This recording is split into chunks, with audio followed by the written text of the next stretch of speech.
Setelah kita udah unboxing nih produk yang hits banget, maka nggak afdol rasanya kalau kita nggak review secara full. Dan seperti review kita yang One X Player 2, maka kali ini kita juga akan bahas nih device biar lihat lebih mendetail apa emang layak beli atau malahan cuma menang hype doang. Ya, walaupun terlambat tapi lebih baik daripada tidak sama sekali. Seperti apa detailnya? Let's check it out.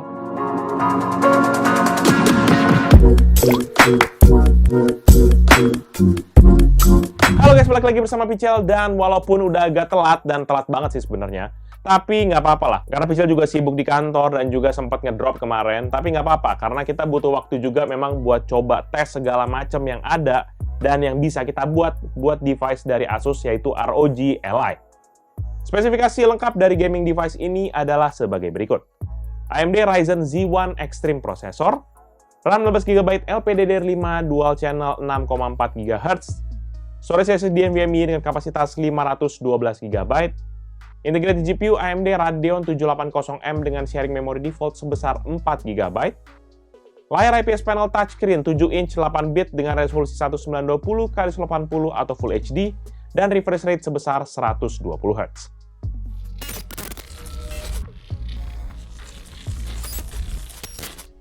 Secara desain nampaknya memang kita mulai terbiasa dengan bentuk handheld gaming device seperti ini.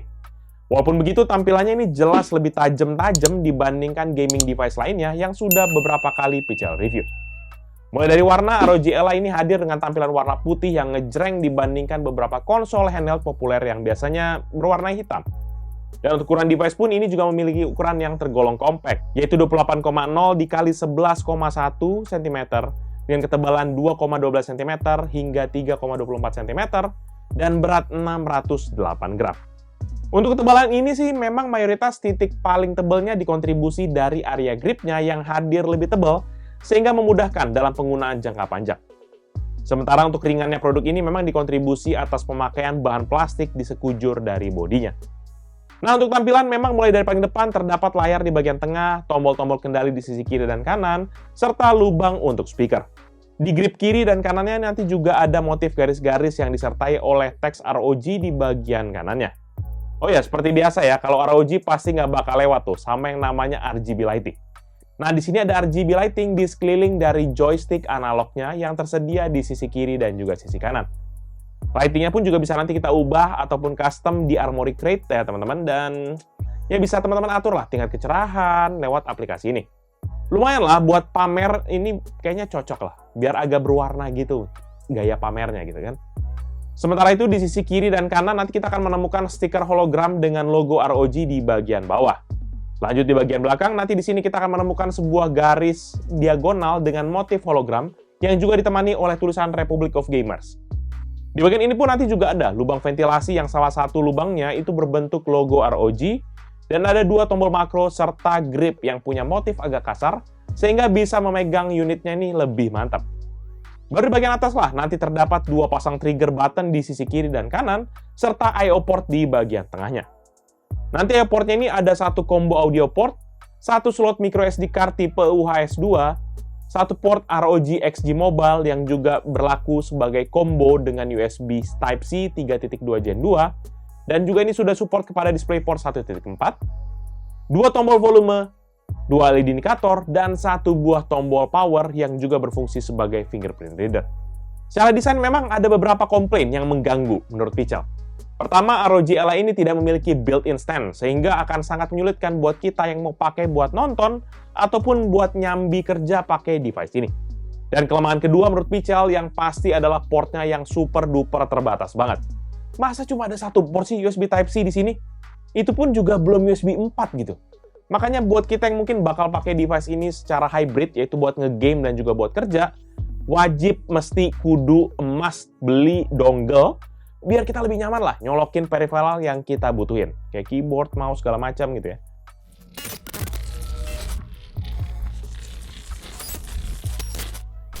Untuk sisi layar, maka ROG Ally ini nanti dilengkapi dengan layar IPS panel touchscreen dengan glossy finish yang memiliki ukuran 7 inci dengan aspek rasio 16:9 dan resolusi Full HD atau 1920x1080 dengan refresh rate 120Hz.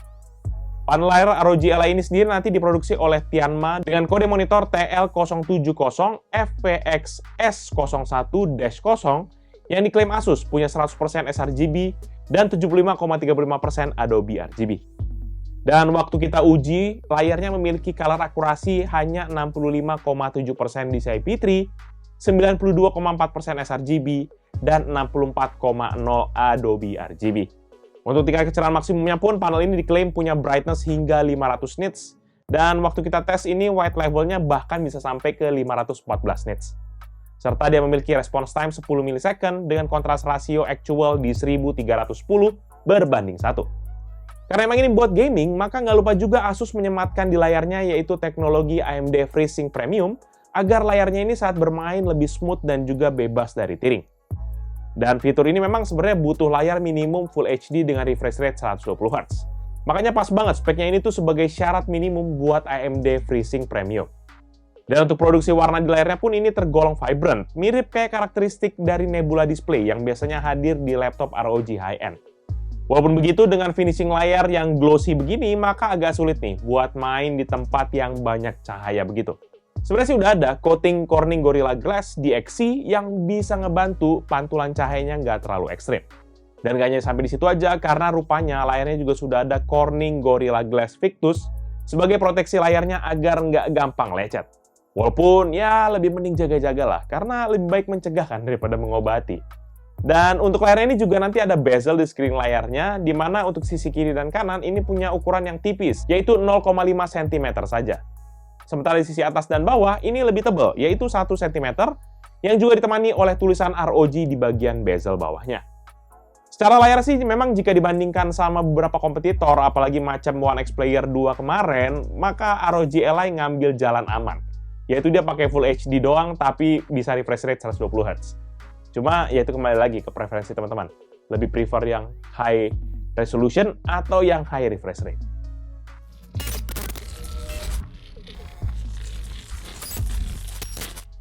Di input device, maka ROG Ally ini sendiri punya beberapa input device dan juga satu security input. Input device utama di sini ya jelas, kedua kendali di sisi kiri dan kanannya tadi. Untuk sisi kiri nanti ada satu buah analog joystick, dua tombol yaitu view button dan juga command center button, serta satu tombol D-pad. Sementara di sisi kanan nanti akan ada menu button, armory crate button, 4 action button yaitu A, B, X, dan Y, serta sebuah analog joystick. Nggak hanya sampai di situ aja, karena untuk trigger buttonnya pun nanti kita dikasih 3 pasang, yaitu 2 pasang di bagian atas dan 1 pasang di bagian belakang. Cuma bedanya untuk bagian belakang ini nanti kita perlu setting ya untuk makronya di armory crate sesuai dengan keinginan kita. Nggak harus makro sih sebenarnya, bisa shortcut apapun yang kita mau. Kita setting aja di armory crate. Dan lebih lanjut, ROG Ally ini juga nanti sudah ada vibration serta 6-axis gyroscope. Jadi buat kita yang mungkin para gamer ini aman banget sih, karena semua fitur-fiturnya langsung ada di konsol ini. Sementara kalau kita mau atur vibration intensity ataupun dead zone analognya, ini bisa juga nanti via armory crate. Pokoknya Pichel no complaint sebenarnya di sini.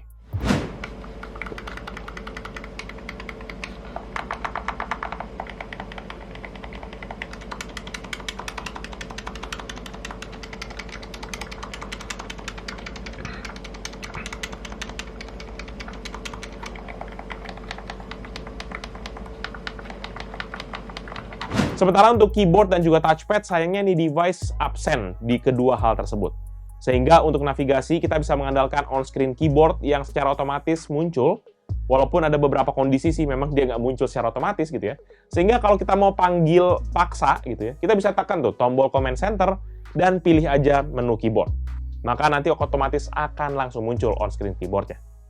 Sementara untuk touchpad, sebenarnya kita nanti diberikan pengganti, yaitu analog joysticknya itu sendiri. Yang dimana sebelah kanan ini sebagai navigasi untuk pointer. Sementara untuk klik kiri dan klik kanan, kita bisa pilih pakai tombol L2 untuk klik kiri, dan juga R2 untuk klik kanan. Kemudian input device terakhir yaitu layarnya sendiri, yang pasti sudah support akan 10 point touchscreen. Sehingga untuk navigasi di Windows ini bisa jauh lebih mudah dan langsung straight to the point. Cuma konsekuensinya layarnya jadi jauh cepat kotor. Sehingga mau nggak mau harus rajin dilap ya, biar nggak dekil nih konsolnya.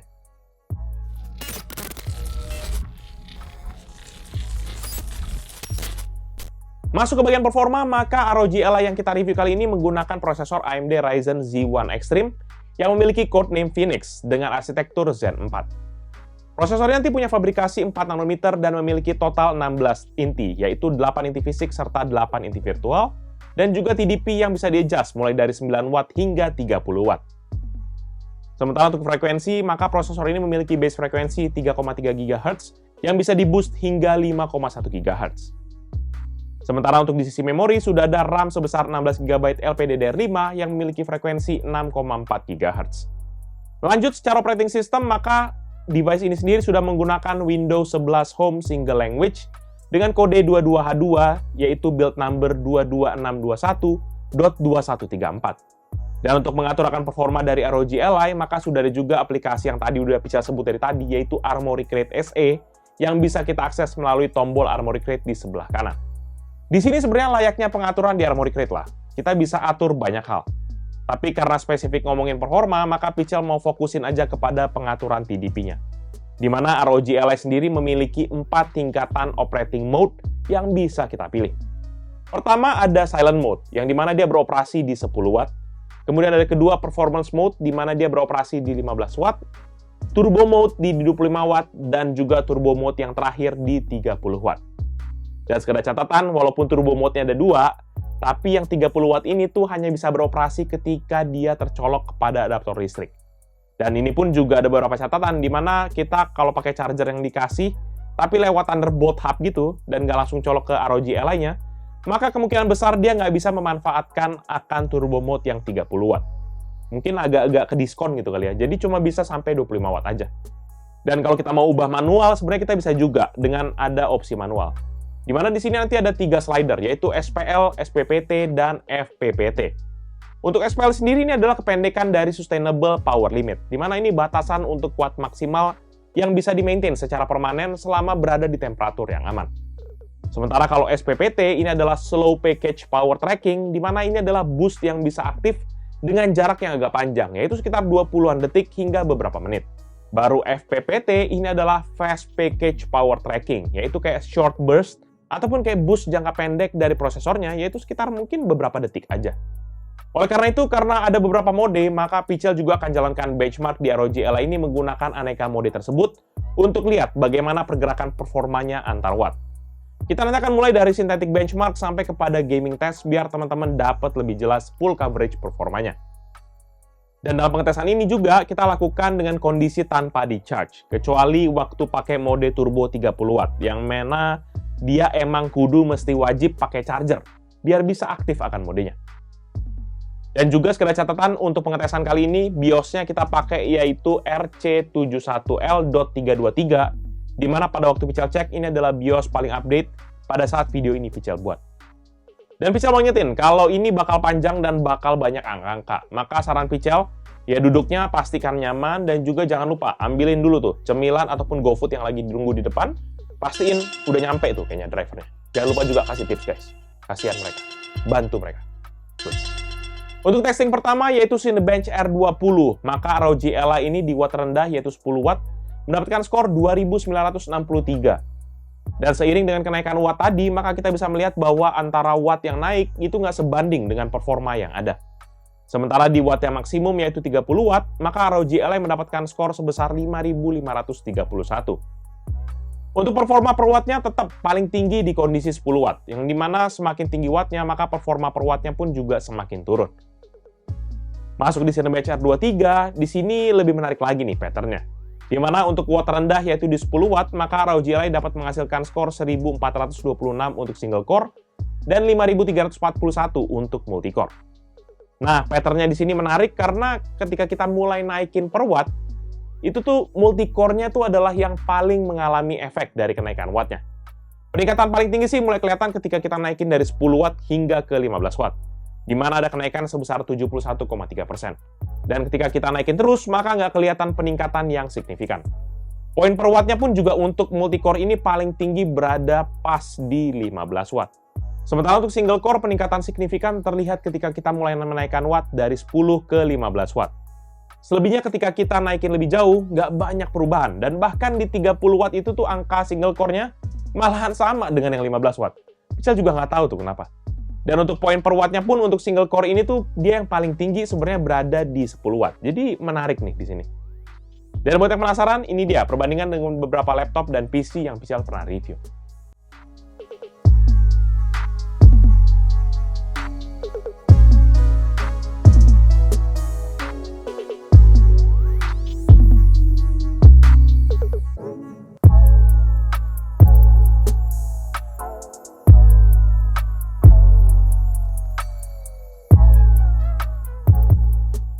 Masuk ke 3D rendering BMW di Blender, maka untuk CPU test di watt rendah yaitu 10 watt, maka waktu render untuk satu frame adalah 9 menit 44 detik. Sementara untuk GPU test di watt yang sama membutuhkan waktu render 6 menit 37 detik. Di CPU test ketika kita coba adjust wattnya yang lebih tinggi, maka peningkatan paling signifikan terlihat ketika kita menaikkan dari 10 watt ke 15 watt, yaitu di mana proses rendernya jauh lebih cepat, sebesar 42,3% atau 4 menit 7 detik lebih cepat. Sementara yang paling kecil kenaikannya ketika kita naikkan dari 25 watt menjadi 30 watt, di mana proses rendernya hanya lebih cepat 1,8% atau lebih singkat 4 detik saja. Sementara di GPU test ketika kita adjust wattnya ke level yang lebih tinggi, maka peningkatan paling signifikan lagi-lagi saat kita adjust dari 10 menjadi 15 watt. Di mana terjadi proses render yang lebih cepat sebesar 37,5% atau lebih singkat 2 menit 29 detik. Sementara untuk kenaikan paling kecil terjadi saat kita naikkan dari 25 watt menjadi 30 watt, di mana bahkan tidak terdapat peningkatan sama sekali. Tetap sama aja di 2 menit 54 detik secara render time. Dan ini dia perbandingan dengan laptop dan PC yang Pichel pernah review. Check this out.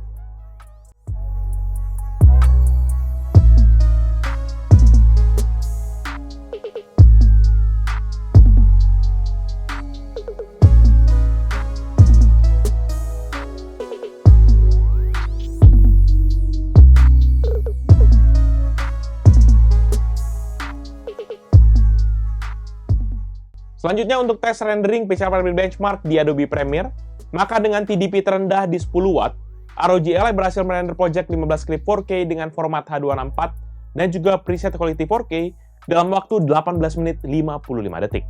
Dan ketika kita mulai naikkan TDP-nya, maka peningkatan paling tinggi terlihat ketika kita naikkan dari 10 ke 15 watt, di mana ini lebih cepat 48,5% atau 9 menit 10 detik lebih cepat.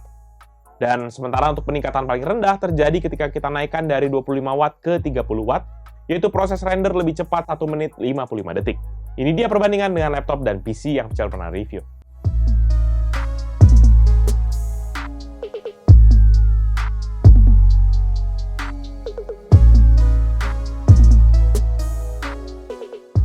Dan untuk PC Mark 10, maka dengan TDP terendah di 10 watt, ROG Ally mendapatkan skor esensial 8009, productivity di 6326, digital content creation di 6151, dengan skor total yaitu 4860 poin.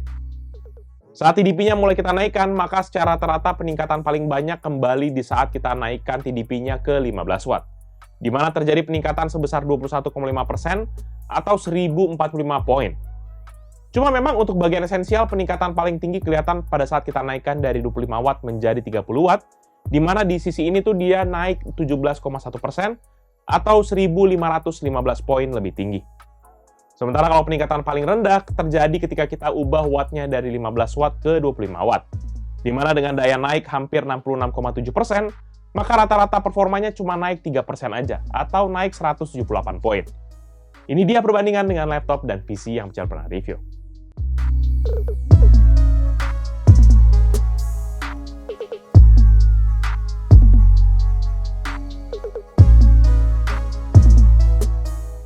Nah, di sektor grafis, maka ROG Ally sendiri mengandalkan integrated GPU dari AMD yaitu Radeon 780M yang menggunakan arsitektur RDNA 3 dengan 12 computation unit dengan 768 unified pipeline serta 12 ray tracing core dan beroperasi di frekuensi 1,5 GHz hingga ke 2,7 GHz.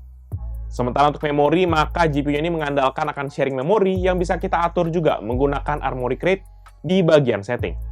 Nanti teman-teman tinggal pilih aja operating mode, dan nanti di submenu GPU setting, teman-teman bisa pilih antara auto, ataupun otomatis gitu ya, auto memory allocation, atau teman-teman bisa pilih sendiri, mulai dari 1 GB hingga ke 8 GB.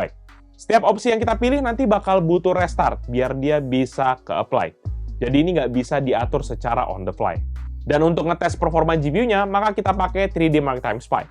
Dan hasilnya di TDP paling rendah, yaitu di 10 watt, maka dia bisa mendapatkan graphics score sebesar 1015 poin dengan CPU score 3588 poin. Sehingga rata-ratanya ada di 1137 poin. Saat TDP-nya kita naikkan, maka peningkatan paling tinggi ada pada saat kita naikkan di 15 watt. Di mana peningkatan di rata-ratanya ini bahkan sampai ke 106% atau naik sebesar 1206 poin. Sebaliknya untuk peningkatan lebih rendah, ini tuh terjadi ketika kita naikkan dayanya dari 15 watt ke 25 watt. Di mana dalam kondisi ini skornya naik hanya 15,5% atau 364 poin saja. Ini dia perbandingan dengan laptop dan PC yang saya pernah review.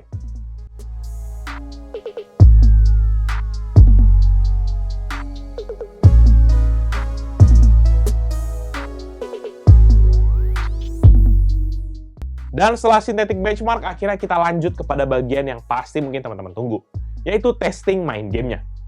Dan dalam pengetesan ini, seperti biasa kita tes dalam semua tingkatan TDP biar ketahuan gimana performanya. Resolusi dan grafik settingnya selalu kita pakai sama untuk tiap-tiap game, biar ketahuan gimana pergerakan FPS-nya. Dan metodenya nih, dalam pengetesan game ini, kita mulai dari TDP paling rendah, dan kemudian dalam kondisi game yang masih jalan, kita pelan-pelan bergerak naik sampai ke TDP yang paling tertinggi. Dan untuk game pertama yaitu GTA 5, dengan resolusi Full HD dan setting high, maka di TDP 10 watt berhasil mendapatkan average 23,3 FPS, dengan minimum 19,8 dan maksimum 30,1 FPS. Sementara seiring dengan kenaikan watt, maka kenaikan frame rate paling tinggi ada di 15 watt, di mana dia naik 159,7% secara average, walaupun ketika kita naikkan lagi sampai ke 30 watt, maka nggak terjadi peningkatan yang terlalu tinggi. Walaupun begitu, dengan watt yang paling tinggi, maka frame rate rata-rata di 78,4 dengan minimum 62,7 dan maksimum 96,3 FPS. Selanjutnya CSGO dengan resolusi Full HD dan setting high, maka di TDP 10 watt berhasil mendapatkan average 39,5 dengan minimum 22,8 dan maksimum 47,4 FPS.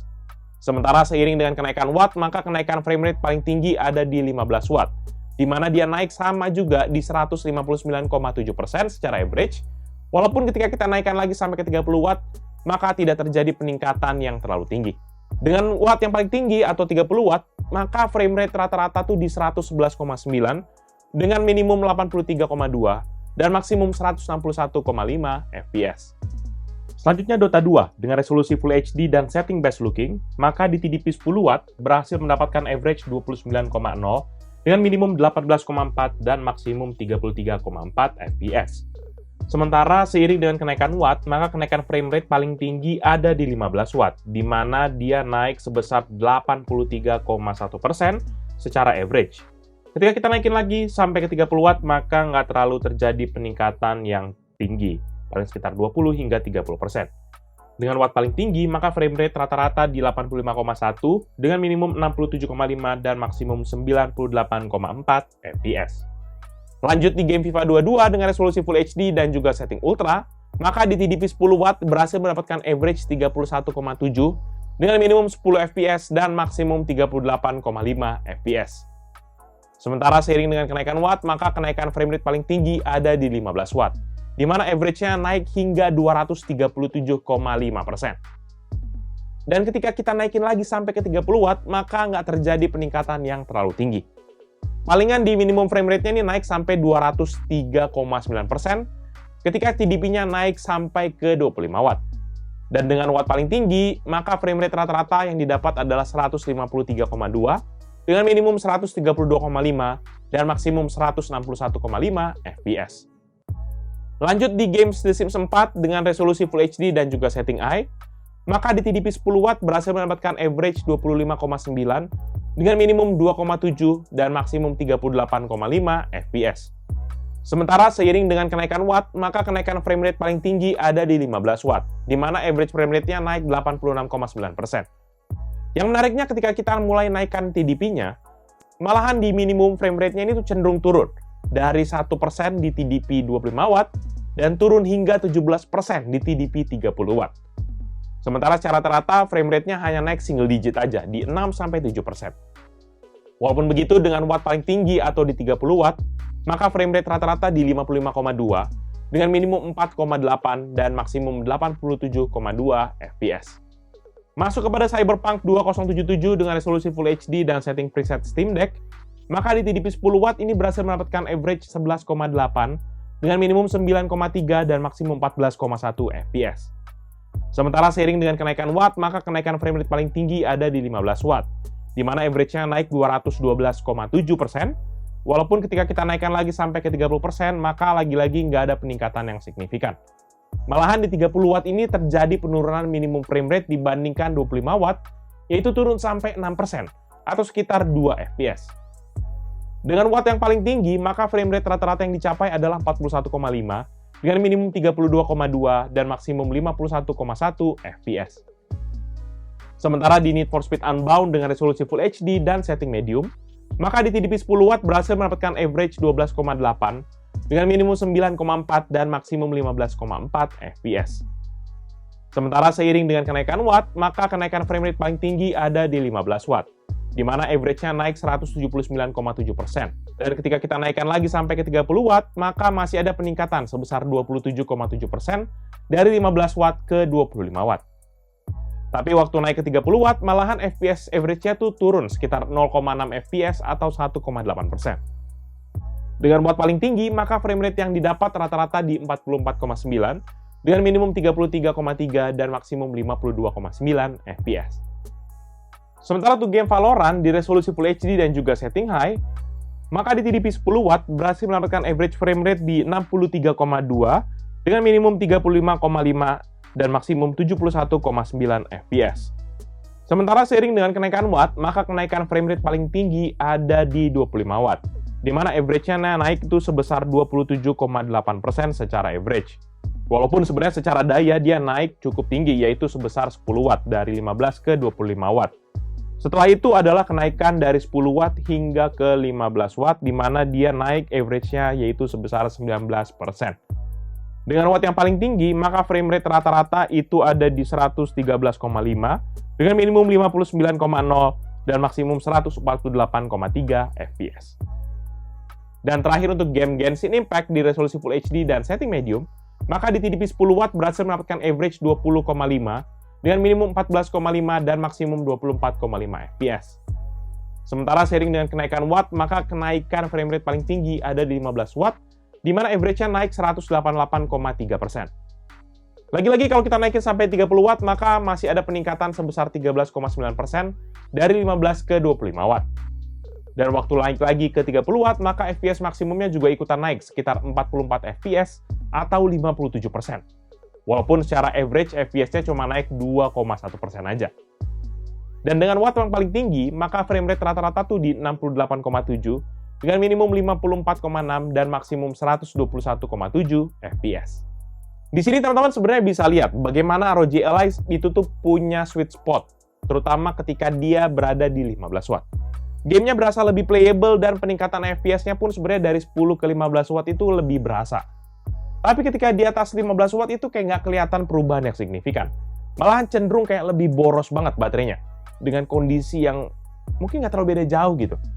Masuk ke sisi storage, maka ROG Ally ini sendiri juga dilengkapi dengan SSD NVMe sebesar 512 GB dari Micron 2400 yang menggunakan interface PCIe 4.0. Agak disayangkan kapasitasnya yang cuma 512 GB begini. Tapi sepertinya mereka karena mau incer entry price-nya yang lebih murah, makanya ngikutin Steam Deck, yaitu cuma 512 GB aja. Padahal sebenarnya kalau mau ngikutin Steam Deck ya sekalian aja ngikutin entry levelnya mereka, 64 GB sekalian. Tapi masalahnya ada Windows sih. Nanti nggak bisa ngisi apa-apa, bos. Tapi ya kalau ngerasa kurang, bisa juga kita pakai micro SD card. Karena ROG Ally sudah support micro SD card tipe UHS 2. Cuma masalahnya untuk memory card spek begini, itu tuh masih tergolong mahal. Jadi, Pixel nggak akan terlalu banyak main-main di sini. Dan waktu kita tes kecepatan storage internal SSD-nya menggunakan Crystal Disk Mark, maka untuk sequential 1 MB dengan 841 thread, ini sebesar 4,3 GB per second untuk membaca data, dan 1,8 GB per second untuk menulis data. Sedangkan untuk urusan data kecil random 4 KB dengan 1 tas 1 thread, ada di 63 MB per second untuk membaca data, dan 214 MB per second untuk menulis data. Lanjut, untuk mendinginkan akan gaming device handheld ini, maka Asus menyematkan ROG Intelligent Cooling, yang dimana sudah mengutamakan akan Zero Gravity Thermal System. Sehingga di dalam heat pipe-nya ini yang biasanya diisi oleh cairan, maka ini menggunakan bahan khusus sehingga tidak terpengaruh dengan posisi pada saat kita pegang akan device ini. Dan untuk membantu maksimumkan pendinginannya, maka sudah ada juga dua kipas yang akan menghisap udara segar dari belakang device dan mengeluarkannya ke arah atas dari device-nya. Kedua kipas ini nanti terhubung dengan sebuah heat pipe ke bagian tengah device-nya yang menjadi tempat untuk CPU-nya. Dan seperti biasa, nanti kita akan tes gimana performa pendinginannya. Dalam pengujian ini, kita nanti akan mulai dengan idle test di TDP terendah. Kemudian saat Pichel stress test akan mulai Pichel naikkan bertahap sampai ke tingkatan TDP 30 watt. Dalam pengetesan ini juga nanti kita lakukan dalam ruangan ber-AC dengan suhu 24 derajat Celcius dan juga dengan kondisi ROG Ally sedang kita charge. Pertama kali untuk idle, maka CPU usage-nya ini berada di rata-rata 6,3% dengan temperatur 43,6 derajat Celcius dengan daya di 7,3 watt dan frekuensi yang berada di rentang 2,7 GHz.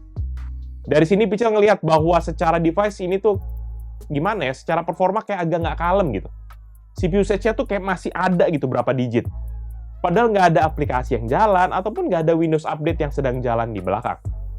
Dan kemudian saat kita stress test di Adreno 4, maka frekuensi prosesornya naik sesaat ke 3,2 GHz, yang dimana 3 detik kemudian langsung balik ke rentang 2,7 GHz sampai ke 2,8 GHz. Dayanya pun juga sesaat melonjak ke 16 watt sekitar 7 detik. Nantinya device ini akan mulai stabil dan mencapai rata-rata daya 10,1 watt dengan temperatur di 49,5 derajat dan frekuensi yang berada di rata-rata 1,5 GHz. Di sini device-nya sudah mulai throttling dan dengan kondisi yang baru 10 watt TDP-nya aja udah throttling, Pichel agak-agak cemas sih sebenarnya. Sementara itu kita naikkan lagi TDP-nya sampai ke 15 watt dan hasilnya secara sesaat frekuensinya langsung loncat hingga ke 4,1 GHz dengan daya hingga ke 24 watt dan temperatur yang naik langsung ke 63,6 derajat Celcius. Cuma lagi-lagi ini nggak bertahan lama karena ROG Ally kembali lagi throttling dan secara rata-rata frekuensinya melandai ke level 2,1 GHz dengan daya di 12,5 watt dan temperatur di 55,4 derajat Celcius. Dan terakhir, dengan naikin TDP-nya ke 30 watt, maka muncul lagi kenaikan frekuensinya hingga 4,7 GHz dengan daya yang menyentuh hingga 48 watt dan temperatur hingga 95 derajat Celcius. Nanti kondisi ini hanya bertahan selama 8 detik aja, dan akhirnya balik lagi ROG Ally kepada penyakitnya, yaitu apa? Throttling. Di mana frekuensinya turun sedikit ke 4,3 GHz dengan daya yang stabil di 32,8 watt dan temperatur yang stabil di sekitar 88,9 derajat Celcius. Jadi memang nggak bisa dipungkiri device ini punya keterbatasan dalam manage temperatur internalnya. Jadi jika dia punya thermal control yang lebih baik, harusnya tenaganya bisa lebih jos keluar lagi. Dan nggak lupa juga kita tes body temperaturnya baik dalam kondisi idle ataupun dalam stress test. Hasilnya saat kita tes di Modern Office dengan TDP 10 watt dan sedang tidak kita charge, maka dari sisi depan panasnya itu terfokus di area layar yang sedikit menyebar ke area kiri dan kanan. Di area ini panasnya berada di rata-rata 29,4 derajat dengan titik tertinggi 33,6 dan titik terendah 24,9 derajat Celcius. Sementara di sisi belakang ini sedikit lebih adem di mana area panasnya banyak terfokus di bagian atas dan menyebar sampai ke bagian bawah. Cuma di area kipasnya jelas ini yang paling adem. Di mana di sisi belakang ini itu semua panas rata-ratanya di 28,3 derajat dengan titik tertinggi hingga 32,7 derajat dan titik terendah 25,7 derajat Celcius. Sementara untuk di exhaust bagian atas ini panasnya rata-rata 30,4 derajat dengan titik tertinggi 39 derajat dan terendah di 26,2 derajat Celcius. Dan kita lanjut lagi dengan kondisi stress test dan ini kita naikkan TDP-nya ke 25 watt dan dalam kondisi sedang tidak kita charge. Hasilnya secara umum ini dari sisi depan panasnya memang terfokus di area layar yang lagi-lagi sedikit menyebar ke area kiri dan juga area kanan. Di area ini nanti panasnya berada di rata-rata 31,9 derajat dengan titik tertinggi 37,8 dan titik terendah 23,1 derajat Celcius. Jadi di sini ada delta sebesar 2,5 derajat untuk rata-rata dan juga titik tertingginya naik sebesar 4,2 derajat Celcius. Dan kemudian untuk sisi belakangnya, ini juga mengalami kenaikan dengan titik suhu yang sama dan terfokus di bagian atas. Di mana di sisi ini tuh panasnya rata-rata 32,3 derajat atau naik sebesar 5 derajat.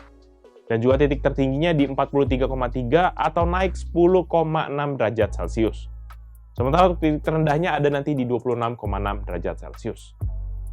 Waktu Pical coba fokusin ke area exhaust-nya, maka ini lebih ekstrim lagi. Karena secara rata-rata dia menjadi 38,6 derajat atau naik 8,4 derajat Celcius dengan titik tertinggi di 64,1 atau naik 25,1 derajat. Sementara untuk titik terendahnya ada di 28,6 derajat Celcius. Jadi, wow, panas banget nih jadinya. Itu dia kali ya yang bikin kenapa orang banyak yang komplain micro SD card-nya tuh cepat rusak. Habisnya panas begini gitu ya. 60-an ya, jelas berusak lah, apalagi SD card-nya. Mungkin pas banget kali kenanya gitu ya. Cuma gimana pun untungnya dengan panas yang begini, ya, waktu kita main sih nggak berasa panas banget di tangan kita. Masih kayak anget-anget suam-suam kuku gimana gitu. Dan memang nggak sampai ngeganggu sesi permainan Pical sih.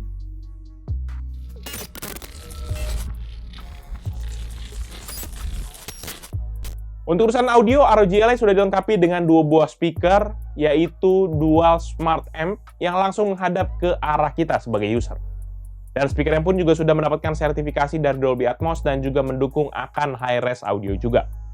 Kalau bisa bilang sih, ini speaker dari ROG Ally merupakan salah satu speaker yang paling bagus dari beberapa handheld device yang Pical pernah review. Ini tuh kenceng banget, walaupun tetap clear pemisahan antara suara frekuensinya. Jadi frekuensi rendah, frekuensi tinggi, frekuensi menengah, itu semua bisa kelihatan dengan jelas gitu. Nggak kelihatan sih, kedengeran ya. Abang apa? Dan secara volume pun nanti kita bisa juga atur dari tombol di bagian atas dari device-nya. Ataupun kalau buat kita yang nggak suka pakai speaker, bisa juga colokin headset dari port 3,5 mm yang ada di bagian atas dari device-nya. Dan by the way, untuk speakernya, waktu kita tes di volume maksimum, maka speakernya dapat menghasilkan suara rata-rata 84,6 desibel, dengan maksimum hingga 96,6 desibel. Buat teman-teman yang penasaran, ini dia contoh audio dari speaker ROG Ally. Check this out.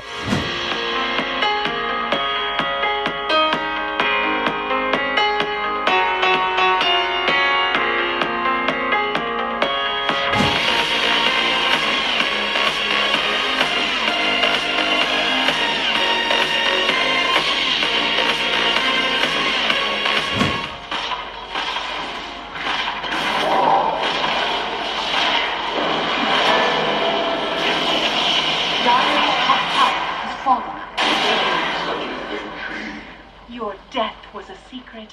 Dan untuk webcam, sayangnya nih ROG Ally melewatkan sebuah kesempatan ultimate menurut Pical dengan tidak menghadirkan webcam sama sekali di sini. Padahal kalau hadirnya webcam di ROG Ally, maka nih produk bakal jadi device yang super portable banget. Apalagi buat kita yang mungkin hidupnya bukan buat ngegame doang gitu. Ya, kan agak boros kalau misalnya kita punya laptop buat meeting, ada ROG Ally juga. Kalau ROG Ally-nya bisa pakai meeting, kenapa enggak gitu daripada bawa dua ya kan? Dan yang jadi bikin tambah Pical kayak sebel, masalahnya nih sayang banget nih, ROG Ally itu udah punya yang namanya two-way AI noise cancellation teknologi. Tapi malahan nggak dilengkapin sama webcam kan sama aja bohong gitu. Walaupun begitu, buat teman-teman yang mungkin penasaran gimana tangkapan suara dan mikrofonnya, ya teman-teman langsung dengerin aja di sini. Apakah langsung bagus atau nggak suaranya ya? Check this out. Jadi ini dia merupakan hasil suara dari mikrofonnya ROG Ally, ya karena memang dia nggak ada webcam, jadi mau nggak mau cuma bisa ngandelin mikrofon internalnya aja. Walaupun ini Pical udah pakai setting yang tertinggi, kita nggak akan tahu nih gimana hasil suaranya. Tapi harusnya bagus karena dia punya double microphone. Nanti teman-teman harusnya bisa dengar sendiri ya gimana kualitas dari mikrofonnya ROG Ally. Oke, thank you guys. Sementara di sisi konektivitas, ROG Ally dilengkapi dengan Wi-Fi chip dari MediaTek yaitu 6E MT7922 yang support Wi-Fi 6E 802.11ax dan Bluetooth versi 5.2.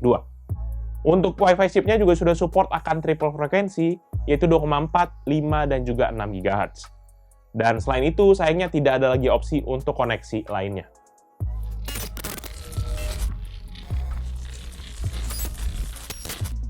Nah, untuk baterai, maka ROG Ally ini sendiri dilengkapi dengan baterai lithium-ion internal sebesar 40.000 mWh, yang diklaim bisa bertahan untuk 2 jam bermain game atau 6,8 jam untuk menonton video.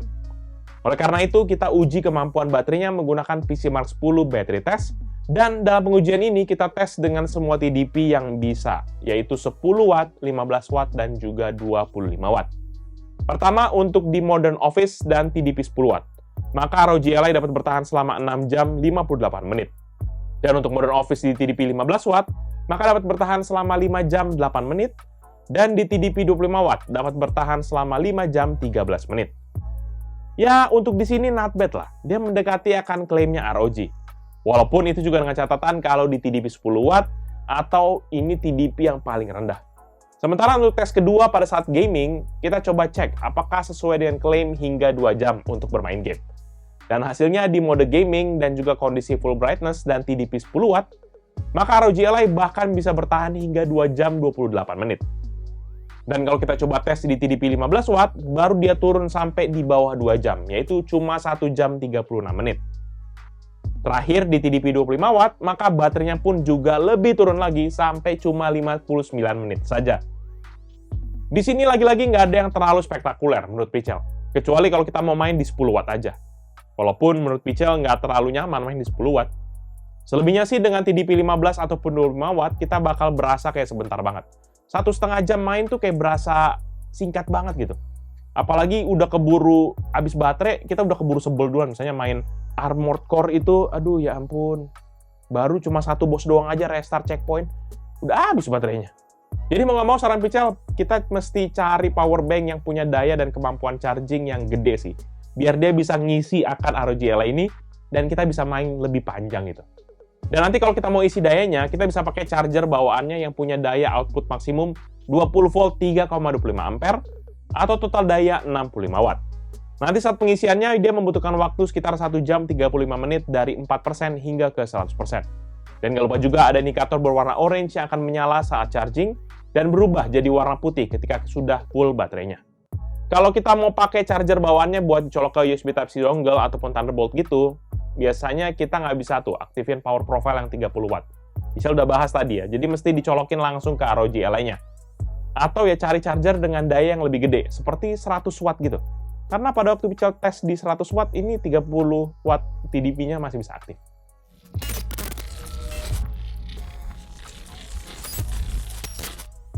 Last but not least, untuk sektor upgrade, yaitu di mana ROG Ally masih menawarkan satu opsi upgrade, yaitu di sisi storage-nya. Di mana untuk storage-nya ini kan sudah ada tuh satu keping SSD NVMe kapasitas 512 GB dengan ukuran 2230 atau yang paling pendek, mirip sama yang kayak punyanya Steam Deck. Jadi opsi kita bisa upgrade hingga kapasitas berapapun sebenarnya, asalkan budgetnya kuat. Ya, sama teknologinya sedang di berapa terabyte ya. Sekarang aja sih pada waktu bisa lihat itu ya, 2 terabyte yang 2230 itu tuh di harga sekitar 3 jutaan lebih.